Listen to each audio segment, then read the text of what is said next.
This is my brother's 1996 Toyota 4Runner. If you haven't seen my first video, kind of wanted to give you guys a quick update on what's going on. So we're working on the front suspension. Well, we were working on the front suspension, kind of just dialing down the brake components now. But originally, before we did the front suspension, the truck was all stock, had its original shocks, which was, well, actually it might not have been original, but it had Blistein 4600s, which were the yellow shocks. The back are still 4600s, but we're gonna replace those today. But the front, we're pretty much all done up. So once he takes off this tire, I'm gonna show you guys kind of what we've been working on. But yeah, I mean, kind of from our last video, Adrian, well, what did you think that we were kind of, where were we at? Where were we at?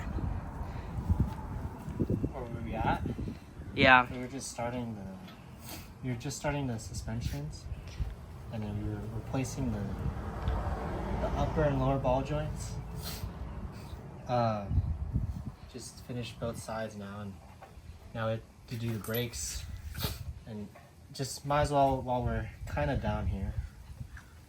I mean, I've had to put the wheel on several times back on, but I mean, while we're at it, might as well do all the brakes, just the brake pad, and replace the brake hose that was already starting to rip from wear and tear over the times it's been alive. So now we're just doing that. Yeah, so pretty much to keep you guys updated, we had the engine swap done. We put a JDM motor inside here, took out the motor that was knocking, and so with that, had that done by shop because we weren't gonna have enough time to replace that ourselves. And so kind of just, hey, got him located this truck a JDM motor, and from there we were able to take it to a shop, get that done, and kind of just working on all the things that we can do pretty quick.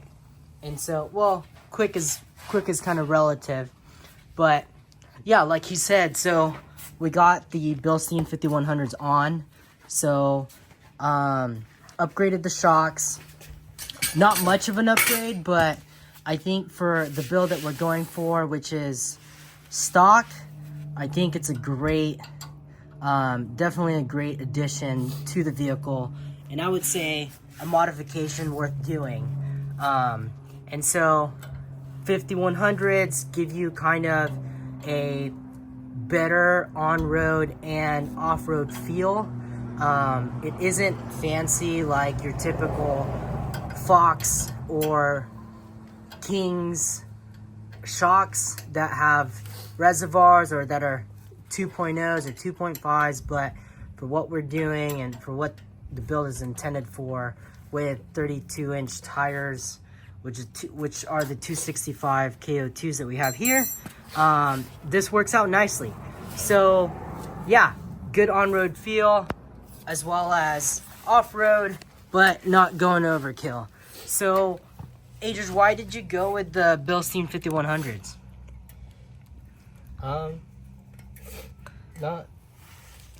It's just better than the last ones. Better than the 4600s? Yeah,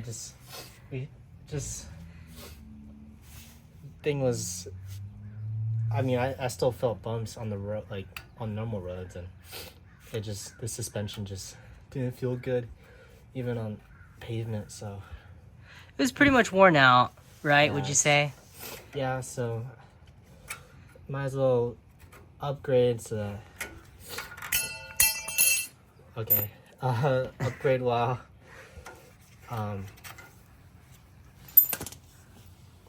just upgrade so that it just feels better. And now that we're gonna actually take this off-road, that we might as well use something that will actually help and make the ride a little smoother.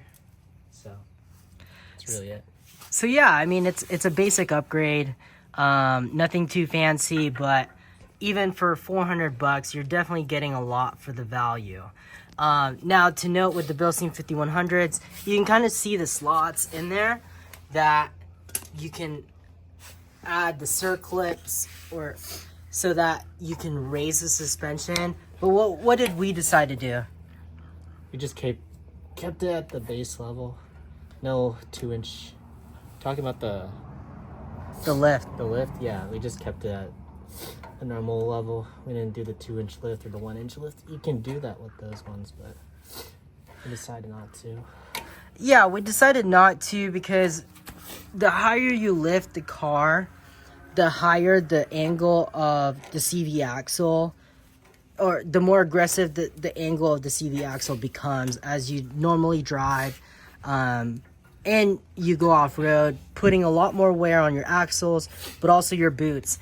And for what it's intended to do, the extra lift really won't do us much of a difference. And also, I do think you will have a better ride quality.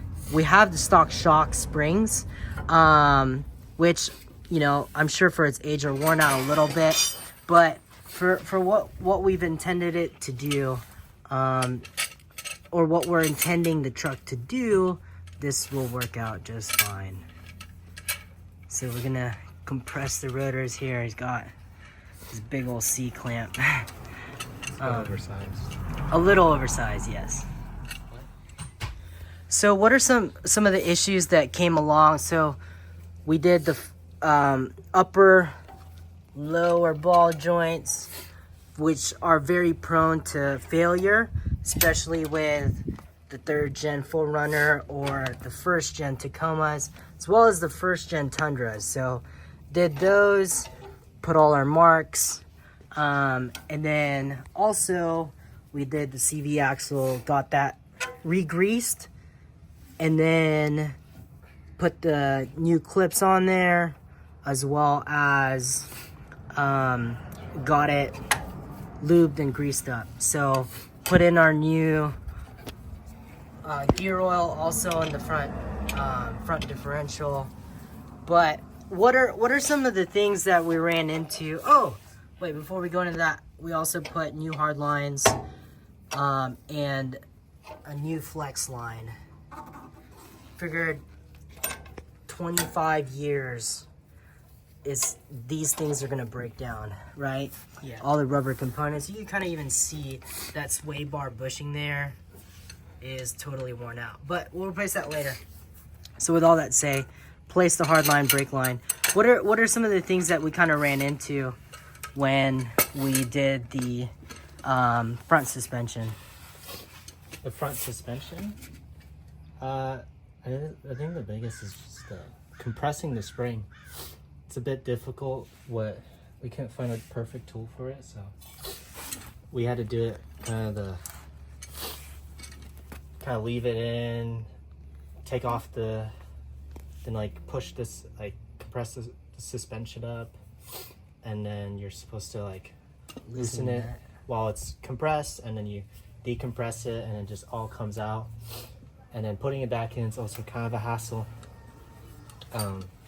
You need it's more of a 2-person job just to put it back in. I don't think you need 2 people to get it out.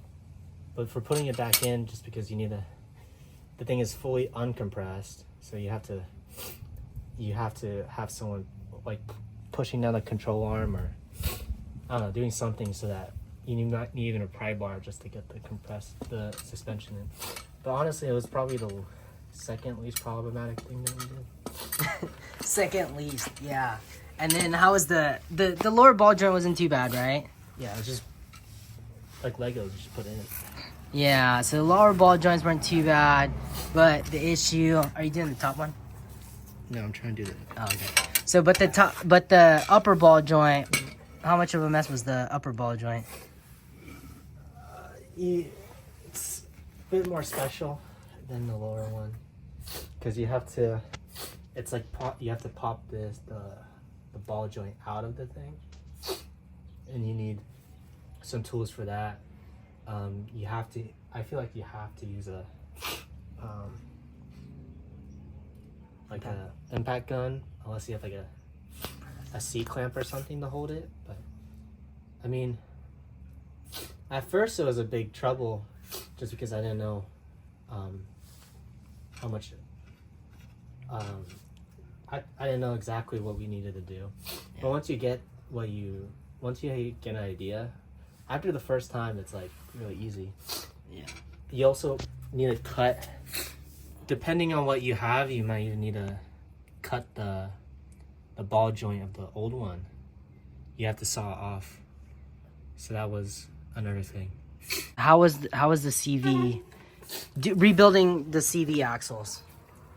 So rebooting it is supposed to be not bad, for sure. But if you don't know what you're doing, it can be pretty bad sometimes. Because the problems I faced was that I think I didn't put the boot on right, and so I didn't put the boot on right. I already had everything attached, and so I had to buy new ear clamps for it. So when you're doing it, make sure you do everything in the right order. Otherwise, is this the one side that has the? No, it was the other side. Other side has it. Yeah, you have to make sure you do everything in the right order, and make sure this rubber one, I think the plastic one, make sure you put that on fully, because it's a bit harder to put on because it's plastic. But that's issue number one. Issue number two is you have to buy the right clamp for it, the right I don't know, like ear clamp tool, because don't buy the cheap ones from like Harbor Freight.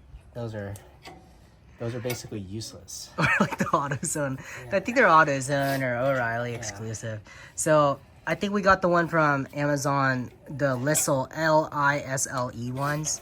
And so that connected the ear clamps much better. But yeah, so we got the kit. It came with grease from Toyota, and that was pretty easy to do. So that was with your CV axles. How were the process for your brakes?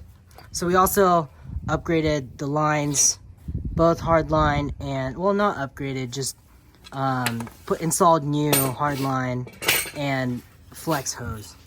Yeah, so there's a trend with this one, with this car, is that sometimes the easiest jobs somehow just get harder.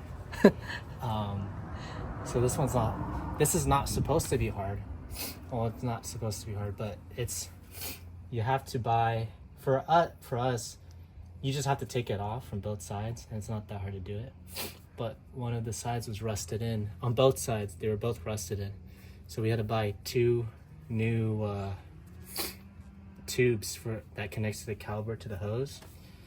And I made hard lines. Yeah, the hard lines. So they rusted out here. No, it rusted down here. Oh, this one's fine. Okay. It was just here, so you can't take it off the brake hose. So show them the nice wrench that you ended up getting, the flare wrench, I think is what it's called. Yeah. If you're doing this, I recommend getting a flare wrench, because these things strip really easily if you use like one of those normal open-ended ones. So this one has more, connects on 5 sides, so it's a little harder to strip. But even with this one, it didn't even matter because it was so rusted in, you couldn't even move it with this one. It would strip it anyways.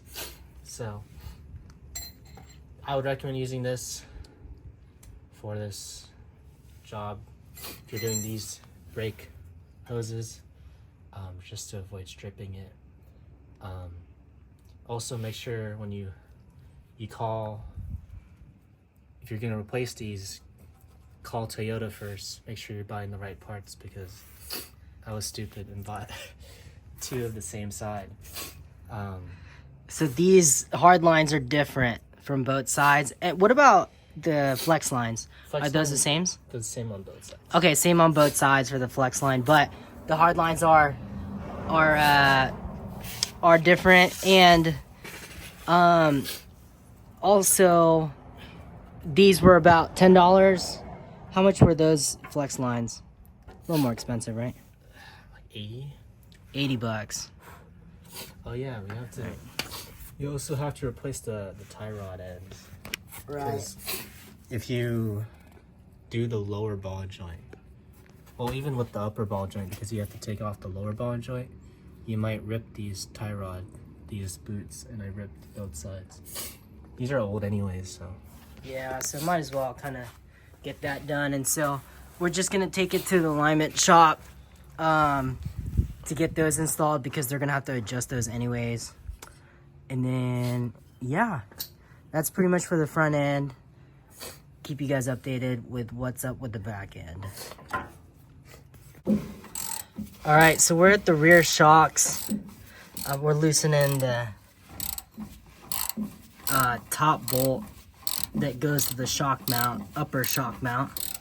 And so we have a socket and a ratchet, you can see right there. And then I just have some vice grips on the shock shaft. And then I'm ratcheting it because I have more leverage here. But yeah, looks like we're having some pretty good luck with the rear suspension, and that bolt isn't, the nice part is that upper bolt is not rusted, so doing pretty good. This is going very smoothly. Oh, I think we're pretty much out. Yeah. So we're all done. That was pretty easy. Very doable. Yeah, assuming it's not rusted. Assuming it's not rusted is correct. So lucky. So we're gonna install the rear shock now. Should be going pretty smooth from here. Same thing on the other side. So, but yeah, this is the quick update. I'll do a quick video on the rear shocks once it's all done. And then yeah, and then we're actually gonna change out the rear brake hose. Where's that? This one. Yeah. You need one. You only need one. Only need one hose. Point to it one more time. It's this one. Oh. Pretty sure. Nice. Yeah, it looks like it. So we got the rear shock on. So top mount connected, and then bottom mount done. Not bad. Had to flex it a little bit, so I stood on this side. As you can see, we only got one jack stand. We kept that other rear wheel on, and now on to do that one. But yeah, this is gonna conclude the video. We're gonna do that rear brake line as well, but and then also bleed all the brakes. And then yeah, so I'll do an update once we get the tie rod ends done and the overall finish of the truck. Thanks for watching.